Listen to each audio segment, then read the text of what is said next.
जेठानी का देवरानी के पति के साथ चक्कर। नाश्ते की टेबल पर। मम्मी, नाश्ता तो बन गया और मैंने दीपक के लिए लंच भी पैक कर दिया है। बस मैं ये सोच रही थी कि किचन के कुछ मसाले और सामान खत्म हो गए हैं, तो अगर आप कहे तो आज दोपहर में हम मार्केट जाकर सब खरीद लेंगे। अरे हाँ बेटा, तुम बस सामान की एक लिस्ट बना लेना और दोपहर में अपना अपना काम निपटाकर हम दोनों साथ चलेंगे। तभी अपने कमरे से रिया नाइट सूट में बाहर आती है और सीधे किचन की तरफ बढ़ती है। भाभी, मेरे लिए भी चाय और नाश्ता दे दीजिए। अरे रिया, मैंने तो तुम्हारे लिए टिफिन भी पैक कर दिया था, लेकिन लगता है आज तुम्हारा कॉलेज जाने का कोई इरादा नहीं है। मेरा मन नहीं है कॉलेज जाने का, इसलिए सोच रही हूँ कि घर पर ही रहकर अपना असाइनमेंट पूरा कर लूँ। हाँ ठीक है, जैसा तुम्हें सही लगे। पढ़ाई भी तो जरूरी है और आराम भी। इतने में सीढ़ियों से तौलिया लपेटे जोर जोर से आवाज लगाते हुए दीपक नीचे आता है। अरे भाभी, मेरे कपड़े कहाँ रखे हैं? मुझे मिल ही नहीं रहे हैं, जरा जल्दी आकर दे दीजिए। आपको तो पता है कि आज ऑफिस में मेरी बहुत इंपॉर्टेंट मीटिंग है। अरे देवर जी, आपको तो सामने रखी चीजें भी नहीं दिखाई देती हैं। आप रुकिए, मैं भी आ रही हूँ। अंजलि कमरे में जाकर दीपक के कपड़े, जूते और टाई सब निकाल कर उसे दे देती है और दीपक तैयार होकर नीचे आता है और सब नाश्ता करते हैं। देख रही है मम्मी जी, इसे मेरे बिना एक भी चीज नहीं मिलती है। भाभी, पिछले 5 साल से तो आप ही इन सब चीजों को संभाल रही हैं। देवर जी, यही तो मैं भी कहना चाहती हूँ कि अब आपकी उम्र हो गई है, आपको शादी कर लेनी चाहिए। हाँ बेटा, बहू बिल्कुल सही कह रही है, अब तुम्हें भी अपने बारे में सोचना चाहिए। भाभी, मैंने तो आपसे कई बार कहा है कि मुझे आपकी जैसी पत्नी चाहिए, लेकिन आप हैं कि मेरी बात सुनती ही नहीं है। देवर जी, मैं आपकी बात जरूर सुनती, लेकिन मेरी कोई बहन है ही नहीं, तो मैं क्या करूं? अरे हाँ बेटा, अंजलि, मैं तुम्हें बताना ही भूल गई थी कि जब तुम्हारी शादी हुई थी तब मैंने एक लड़की देखी थी, शायद तुम्हारे दूर के रिश्तेदार की लड़की थी। क्या नाम था उसका? अच्छा मम्मी, आप पारुल की बात कर रही हैं क्या? हाँ हाँ, वही पारुल।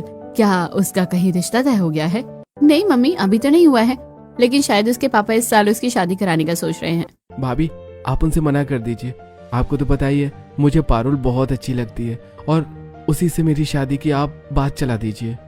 लो भाई, अब लड़के ने खुद अपने मुंह से कह दिया। अंजलि पारुल के घर वालों से रिश्ते की बात करती है। पारुल के पापा शादी के लिए राजी हो जाते हैं। दोनों घरों के लोग आपस में बैठकर बातचीत करते हैं और अगले महीने शादी की तारीख तय हो जाती है।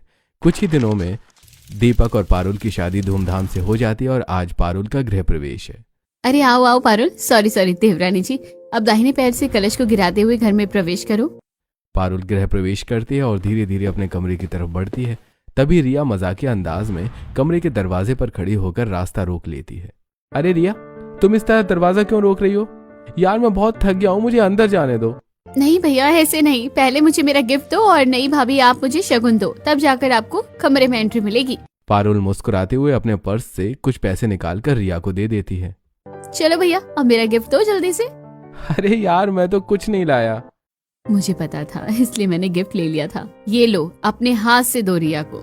गिफ्ट लेकर दीपक अपनी भाभी को गले लगाकर कहता है, भाभी, यू आर द बेस्ट भाभी। इस तरह दीपक रिया को गिफ्ट देता है। उसके बाद सब लोग अपने अपने कमरों में सोने चले जाते हैं।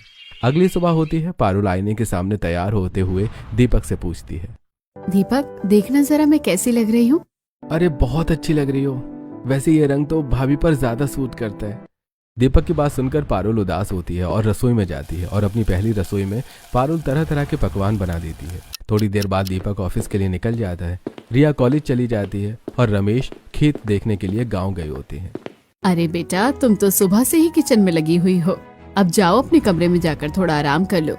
पारुल, तुम थक गई होगी ना? आज मेरी तबीयत भी थोड़ी खराब थी। नहीं जेठानी जी, ऐसी कोई बात नहीं है, काम ज्यादा नहीं था, मैंने आराम से सब कर लिया है। चलो ठीक है, अब जाकर आराम कर लो। पारुल अपने कमरे में जाकर टीवी ऑन करती है और पॉपकॉर्न खाते हुए सीरियल देखने लगती है। पति ने जेठानी को देवर के साथ रंगे हाथों पकड़ लिया। हे भगवान, कैसा जमाना आ गया है, आजकल की औरतें अपने देवर को भी नहीं बख्शती। इस तरह थोड़ी देर टीवी देखने के बाद पारुल सो जाती है। ऐसे ही वक्त गुजरता है और आज भी पारुल काम निपटाकर टीवी देख रही थी।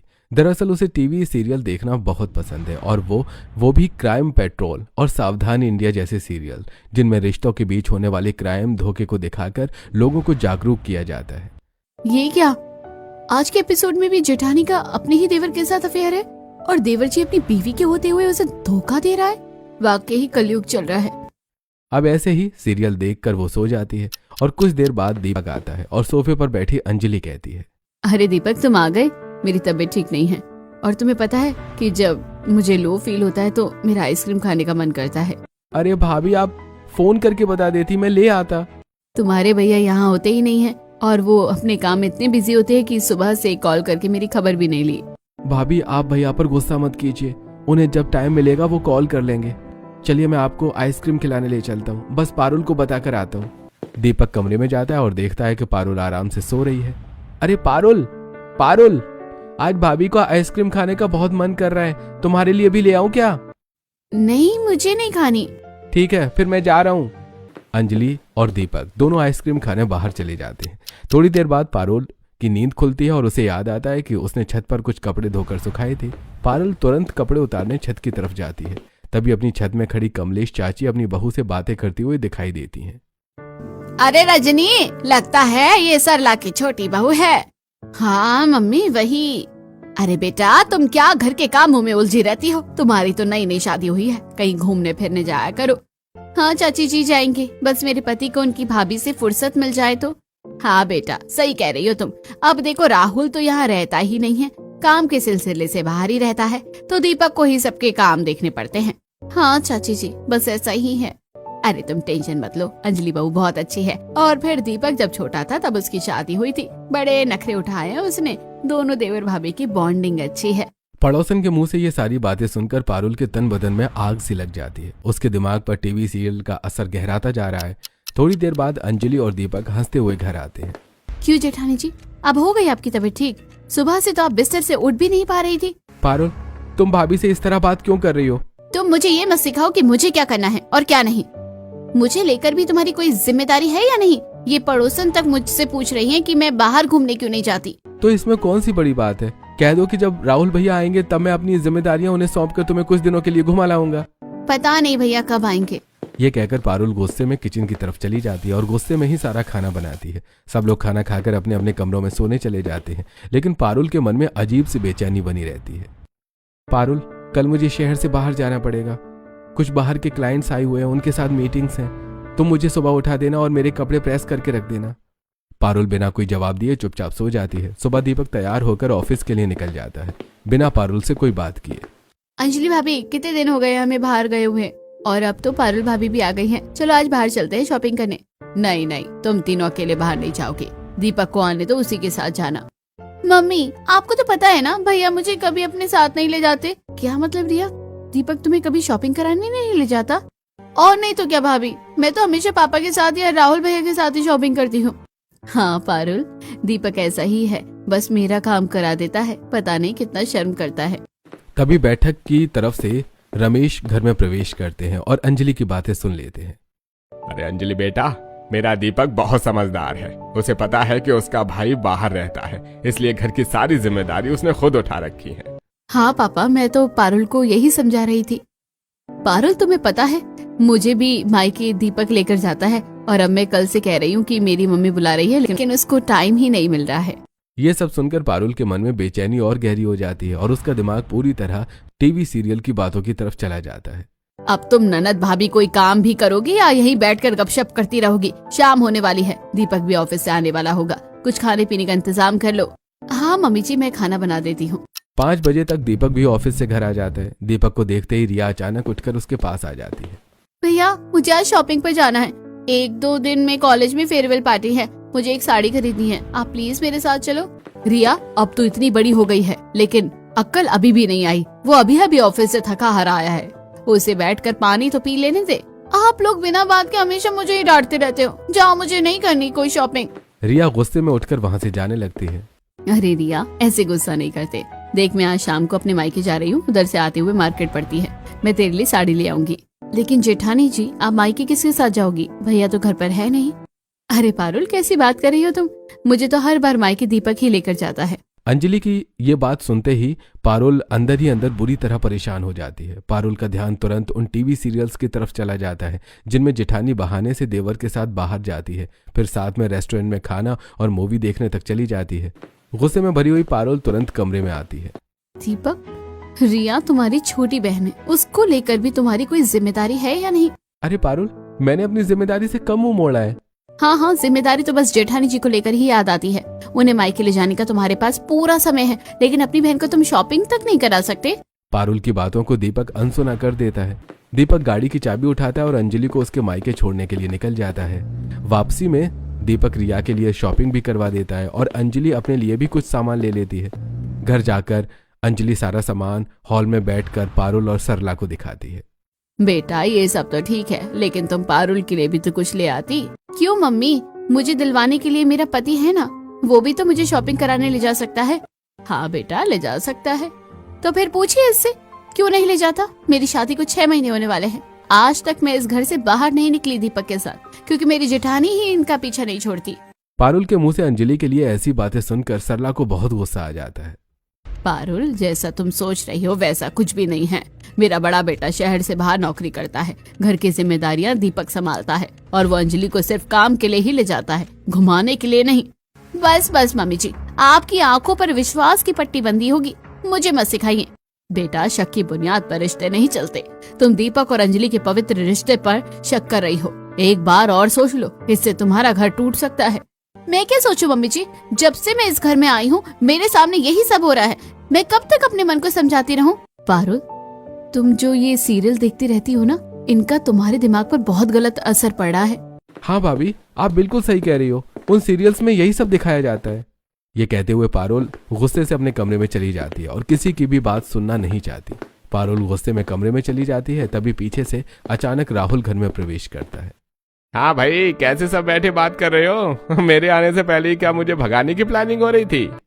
राहुल को देखते ही सबके चेहरे खिल जाते हैं और घर का माहौल हल्का सा हो जाता है। आपने तो मुझे पूरा सरप्राइज ही दे दिया, आने से पहले बता तो देते। अरे सरप्राइज देने के लिए ही तो बिना बताए आया हूँ, वरना सरप्राइज कैसा? मेरा बच्चा कितना पतला हो गया है, इस बार तो छुट्टी लेकर आया होगा ना। अब मैं तुम्हें 1 महीने से पहले वापस नहीं जाने दूंगी। अरे मम्मी, गवर्नमेंट जॉब में 1 महीने की छुट्टी कहाँ मिलती है? बड़ी मुश्किल से 8 दिन की छुट्टी मिली है। तभी खांसते हुए रमेश भी बाहर आते हैं। अरे राहुल बेटा, क्या बात है, आज तो मेरा पूरा परिवार हरा भरा सा लग रहा है। राहुल आगे बढ़कर रमेश के पैर छूता है और सब लोग बैठकर बातें करने लगते हैं। तभी सीढ़ियों से उतरती हुई पारुल नीचे आती है। अरे जेठ जी, व्हाट अ सरप्राइज, आप कब आए? अरे पारुल, जब तुमने देखा समझ लो तभी आया। अपने जेठ को देखकर पारुल बाहर से खुश दिखती है, लेकिन मन में कुछ और ही चल रहा होता है। अच्छा हुआ आप जेठ जी यहाँ रहेंगे, अभी जेठानी जी पर भी नजर रखेंगे और इस चुड़ैल की चुंगल से मेरा पति भी बच जाएगा। तभी अंजलि रसोई में आवाज लगाती है। जल्दी से सब टेबल पर आ जाओ, डिनर तैयार है। अरे भाभी, आपने भैया के आने की खुशी में इतना सब कुछ बना दिया।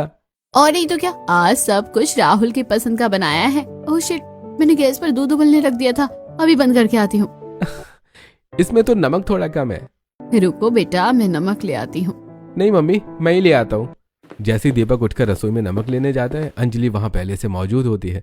नमक की डिब्बी ऊपर शेल्फ में रखी होती है और दीपक जैसे ही उसे उतारता है, उसी समय बाहर से पारुल की नजर पड़ जाती है। पारुल को ऐसा लगता है जैसे दीपक ने अंजलि को हक कर लिया हो। ये देखकर पारुल अंदर ही अंदर जल उठती है। अब बस बहुत हो गया। गुस्से में पारुल बिना कुछ कहे अपने कमरे में चली जाती है। पारुल को क्या हुआ? क्या वो हमारे साथ खाना नहीं खाएगी? पता नहीं बेटा, तुम लोग खाना खाओ। सब लोग बैठकर खाना खाने लगते हैं, लेकिन पारुल के मन में गुस्से की आग और तेज जल रही होती है। दीपक अपने कमरे में जाकर देखता है कि पारुल चुपचाप बैठी हुई है। अब तुम्हें क्या हो गया है? तुम मुंह फैलाकर क्यों बैठी हो? मेरा मुंह कहाँ दिखता है आपको? आपको तो कोई फर्क ही नहीं पड़ता है मैं गुस्से में हूँ या नहीं। आपको तो बस आपकी भाभी की ही पड़ी रहती है। पारुल, ये बेकार की बातें मत किया करो। मैंने तुमसे 1000 बार कहा है कि मेरी और भाभी की बॉन्डिंग बहुत अच्छी है। हाँ भाई, वो बॉन्डिंग मुझे तो कुछ और ही नजर आ रही है। पारुल, अब तुम हद पार कर रही हो। और तुमने जो हद पार कर रखी है उसका क्या? अब तो पड़ोसनी भी मुझसे कहने लगी है कि मेरा पति तुझे कहीं लेकर नहीं जाता। अब उन्हें कौन बताए कि मेरे पति को अपनी भाभी से ही फुर्सत नहीं है। नहीं पारुल, तुम गलत सोच रही हो और बिना वजह अपने मन में शक पाल रही हो। एक मैं ही तो हूँ जो हमेशा गलत होती हूँ और बाकी सब लोग तो बिल्कुल सही होते हैं। अब ठीक है, मैं किसी से कुछ नहीं कहूँगी और चुपचाप इनकी हर हरकत को ऑब्जर्व करूंगी। फिर सबूत इकट्ठा करके एक दिन इनका भांडा फोड़ जरूर करूंगी। सुबह होती है और पारुल चुपचाप रसोई में खाना बनाने लगती है। वहीं अंजलि भी घर में काम में लगी होती है। जेठानी जी, मैंने अपना काम कर दिया है और अब मैं अपने कमरे में जा रही हूँ। हाँ ठीक है, तुम्हारे सीरियल का टाइम हो गया होगा ना। पारुल बिना कुछ बोले वहां से चली जाती है। तभी उसकी नजर दीपक के ऑफिस वाले कपड़ों पर पड़ती है जो वो कल पहन कर गया था। ये पॉकेट में क्या है? पारुल दीपक को पॉकेट से एक रेड रोज निकालती है, जिसे देखकर उसके चेहरे पर हल्की सी मुस्कान आ जाती है। शायद दीपक मेरे लिए लाया होगा और देना भूल गया होगा। उसका मन दीपक को लेकर थोड़ा सा साफ होता है और वो वापस से अपना सीरियल देखने लगती है। ऐसे ही शाम हो जाती है और थोड़ी देर बाद दीपक घर आ जाता है। अगली सुबह पारुल की नजर अंजलि के बालों में लगे हुए गुलाब पर पड़ती है। वो तुरंत झटपट अपने कमरे में जाकर दीपक की पॉकेट चेक करती है, लेकिन वहां गुलाब नहीं होता। अब समझ में आ गया, ये गुलाब मेरे लिए नहीं था। पारुल को बहुत गुस्सा आता है और वो इस प्रूफ को भी अपने दिमाग में नोट कर लेती है। हाँ, तुम लोग गलतियां करते जाओ और मैं तुम्हारे खिलाफ सबूत इकट्ठा करती रहूंगी। आखिर मैं सबको बता दूंगी कि ये सिर्फ शक नहीं बल्कि रियलिटी है। ऐसे कुछ दिन बीत जाते हैं और राहुल अपनी छुट्टियां खत्म करके वापस जॉब पर चला जाता है। पारुल बेटा, आज मेरे घुटनों में बहुत तेज दर्द हो रहा है, तुम जरा मार्केट से सब्जी ले आना। मैं दीपक को बोल देती हूँ, वही ला देंगे। दीपक, आते वक्त मार्केट से सब्जी ले आना। अरे नहीं पारुल, मुझे आने में लेट हो जाएगा और अगर सब्जी लेट आई तो खाना भी लेट बनेगा। तुम घर के पास वाली मार्केट से ही ले आओ। गुस्से में पारुल थैला उठाती और बाजार सब्जी लेने निकल पड़ती है। अचानक उसका ध्यान मार्केट के लास्ट में लगे गोलगप्पे के ठेले पर पड़ता है। जिंदगी में वैसे ही लगे पड़े हैं, चलो गोलगप्पे ही खा लेती हूँ। तभी उसे अंजलि जैसी एक औरत दिखाई देती है। अरे ये तो जेठानी जी है, लेकिन ये यहाँ किसके साथ आई हैं? ये भगवान, दीपक कितना झूठ बोलता है। मुझे कह रहा था बिजी है और यहाँ अपनी भाभी के साथ आराम से गोलगप्पे खा रहा है। आने दो इसे घर। पारुल सब्जी लेकर जलते हुए घर आ जाती है। शाम को जब दीपक घर आता है, आज तो तुम बहुत थक गए होंगे, ऑफिस में बहुत काम था क्या? हाँ तुम सही कह रही हो, बहुत थक गया हूँ, मुझे सो जाने दो। हाँ हाँ, सो जाओ। अगली सुबह रोजाना की तरह सब लोग उठते हैं और नाश्ता करके दीपक ऑफिस जाने ही वाला होता है। तभी अंजलि कहती है, दीपक, आज रात मूवी का प्लान है। हाँ देख लेना भाभी, मैं बता दूंगा कब चलना है। देखते हैं, मैं मना करूंगी तो भी ये लोग कैसे जाते हैं। शाम को सब लोग डिनर करते हैं। भाई, मैं तो खाना बाहर ही खाऊंगी। मुझे बाहर का खाना सूट नहीं करता, मैं तो बस पॉपकॉर्न लूंगी। भैया कितनी देर में चलोगे? बस निकल रहे हैं। पारुल, तुम नहीं जा रही हो हमारे साथ? नहीं, मेरा मूड नहीं है मूवी देखने का। पारुल का नहीं जाना सुनकर रिया भी जाने से इनकार कर देती है। यहाँ पारुल जानबूझकर मना करती है, ये देखने के लिए कि दीपक उसके बिना भी जाएगा या नहीं। पर दीपक खुशी खुशी अंजलि के साथ मूवी देखने चला जाता है। दोनों लेट नाइट मूवी देखकर आते हैं और जोर जोर से बातें करते हुए घर में एंटर करते हैं। दीपक, मूवी वाकई अच्छी थी। अच्छा हुआ रिया नहीं गई, वरना पूरा प्लान खराब हो जाता। भाभी धीरे बोलो, कोई सुन लेगा। पारुल ये सब सुन लेती है, लेकिन उसे सोने का नाटक करती रहती है। अगले दिन संडे होता है। दीपक देर तक सोता रहता है और पारुल नीचे किचन में काम कर रही होती है। तभी उसे याद आता है कि उसका फोन रूम में रह गया है। जैसे ही पारुल कमरे में जाती है, वहां अंजलि मौजूद होती है, जिसके हाथ में कपड़े थे और दीपक लेटा था। पारुल को देखते ही दीपक घबराकर बेड से उठ जाता है। तुम? पारुल के हाथ में एक कांच का गिलास होता है। दोनों को एक साथ देखकर पारुल के हाथ से गिलास छूट जाता है। बस अब बहुत हो गया। उसकी आवाज सुनकर सरला, रमेश और रिया सब कमरे में भाग कर आते हैं। अरे भाई, क्या हो गया और ये हंगामा क्यों मचा रखा है? मम्मी जी, अब बहुत हो गया। मैं इस इंसान के साथ अब नहीं रह सकती। ये जेठानी का देवर के साथ साथ अफेयर अब मुझसे और बर्दाश्त नहीं होता। मैं अपने मायके जा रही हूँ। और दीपक, तुम मुझे डिवोर्स का नोटिस भेज देना। कोई मुझे साफ साफ बताएगा कि आखिर हुआ क्या है?